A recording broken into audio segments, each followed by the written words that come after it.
আলহামদুলিল্লাহ, আপনারা ভিডিওতে দেখতে পাচ্ছেন জামিয়া আহমদিয়া সুন্নিয়া আলিয়া মহিলা কামিল মাদ্রাসার নবনির্মিত ভবনের কাজ খুব দ্রুত এগিয়ে চলছে।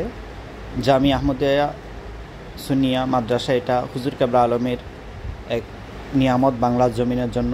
সেই ধারাবাহিকতায় মহিলারা এবং আমাদের মা বোনরাও যাতে পড়াশোনায় পিছিয়ে না থাকে, দিনী শিক্ষায় শিক্ষিত হয়ে দিন ধর্ম মাজাব মিলাতের সঠিক শিক্ষায় এবং সুন্নি আকিদায় প্রতিষ্ঠিত হতে পারে, সেই লক্ষ্যে হুজুর কেবলা আলমের সেই মহিলা মাদ্রাসা প্রতিষ্ঠা করেছেন।